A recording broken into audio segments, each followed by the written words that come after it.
Guten Yardening, everybody! You know what they say, when life gives you lemons, you make lemonade. And when the winter gives you snow, well, you make water for your plants.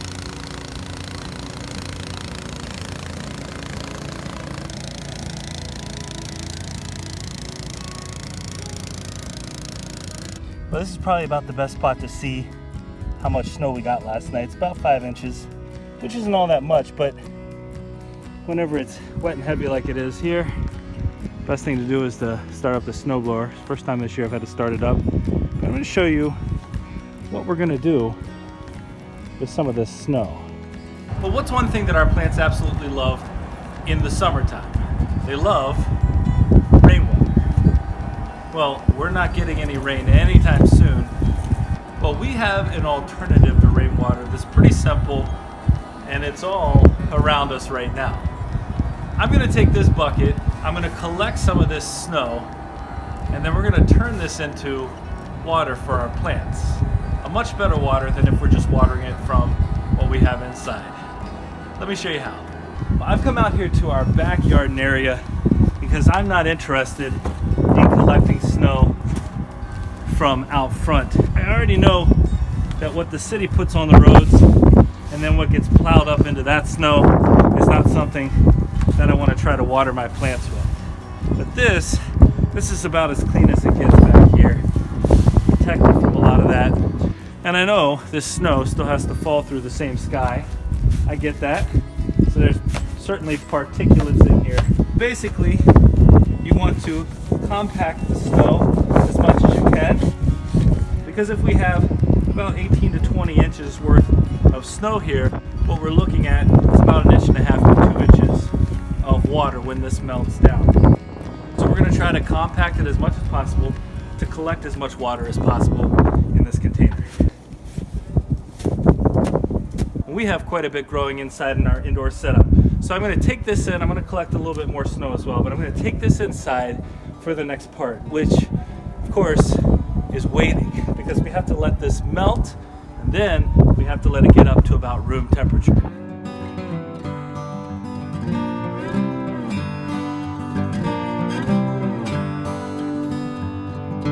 This snow's been inside for about 7 hours so far, and it's melted down a good foot. So probably have about 5 or 6 inches of snow left in here to melt and get to room temperature. Now, it took about 24 hours before the snow melted completely, and then that water had time to rise to room temperature. And I should point out that anytime you're going to harvest snow for the purpose that we're talking about today, to water your plants, you want to make sure, just like anytime you water, that you're at about room temperature. If it's too cold, you're going to shock the roots. If it's too warm, you're going to shock the roots. And of course, some plants are more sensitive than others, but we want to provide this water at room temperature for sure.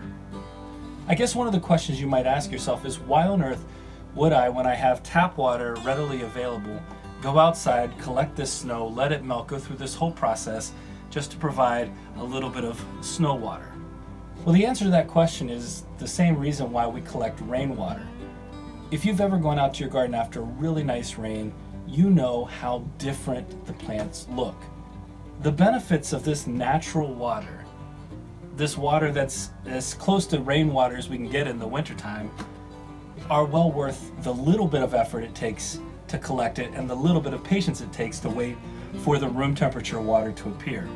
One of the things we know is that vegetables and herbs like water that's slightly acidic, and rainwater and snow water tend to be in that slightly acidic range, that 5 to 6.5 range. Now, I did a pH test on our tap water, and I did a pH test on this snow water. And what I found was that our tap water was at about 7.5, the pH of 7.5, which is slightly alkaline. And this water is somewhere between 6 and 6.5. So again, preferentially, our vegetables would love this water over our tap water. And one of the other things that we know is true about our tap water is that, one, it's softened, which means that we're adding salt to our plants every time we water them with tap water. And when you're in an enclosed environment like we are, we don't have any access to the earth. There's not really going to be the possibility of that salt draining out with nice rains. Over time, while it's not going to harm it necessarily right away, over time you're going to build up some of that salt in the soil, and that's not ideal at all. This snow water doesn't have any of that softener in it. It also doesn't have any of the chlorine or fluoride. Now, chlorine and fluoride in and of themselves are not going to hurt in small quantities, are not going to hurt your vegetables, but it is possible if fluoride builds up over time that you could see some stunted growth in the vegetables you're planting. So what we have in this snow water is natural. There's none of those chemicals. We're adding things like sulfur, nitrates, a form of nitrogen that collects as the snow falls down through the atmosphere. Now, those nitrates are certainly more dense than rain. And actually, that's one of the other reasons why your plants look so great after a nice rain. There's tons of nitrogen in the air. But it's also present in this water that we've created from the snow. What we're adding is pure hydration. Now, it is possible that if you live in an area with really heavy pollution, that the water that you bring in might not be all that healthy. And that's one thing to take into account. But in our area, even though it's more of an urban area, we don't have a ton of pollution. The air outside is really nice. No big factories next door or anything like that. And so this water is going to be far more beneficial in the long run than the water that we're going to bring in from our tap. So even if the snow only happens once every couple of weeks, if we can get out there and bring in just a little bit of this snow, we're going to be creating benefit to our closed environment, our closed growing environment. Again, we have so much growing in here in our grow tent, in containers and small containers where the drainage is minimal. So anything we can do to help prevent any salt buildup, any fluoride buildup, etc., we're going to do. I'm going to go ahead and pour this water into gallon containers so you can see just how much we got from a container this size, and that might help you judge how much you'll be collecting as you go forward. Now, not every bit of snow is going to melt into the ground, but one of the things we like about snow is that it definitely insulates the plants that we still have out there, the perennials. It insulates them from the cold.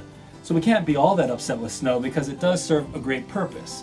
And on top of that, while a lot of the snow will evaporate, there's also a good bit that melts into the ground and provides some nice watering over the winter time. But we can use it to our advantage even further. The water we collected turned into 1, 2, 3, just over 3 gallons of water.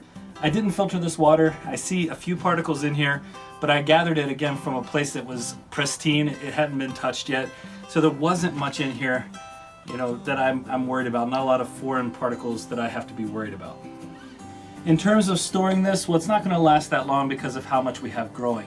But if it was going to last longer, what I would do is I would store it without the lid on. I don't like to store water that's not been purified with the lid on. I find that it starts to smell pretty quickly. So I'd store it in these gallon containers without the lid on. And I'm going to use this pretty quickly because, again, we have so much growing, and the tent, the grow tent especially, stays nice and warm, even with the fans blowing. And so we want to make sure that we don't let anything dry out. My question would be, if you have the opportunity to add additional value, nutritional value, or just in general to take better care of your plants by adding some of this equivalent, we'll call it the basic equivalent of rainwater, why not do it? I know the winter time is not a gardener's favorite time typically, and so if we can make a little water out of snow, make a little lemonade out of lemons, why not? Take advantage of the snow, use the snow to your advantage rather than sitting inside and wishing for spring. We hope you enjoyed this video. If you did, leave us a comment, let us know. Don't forget to smash the like button. Remember to share and subscribe, and most importantly, remember, when you're with us, you are good to grow.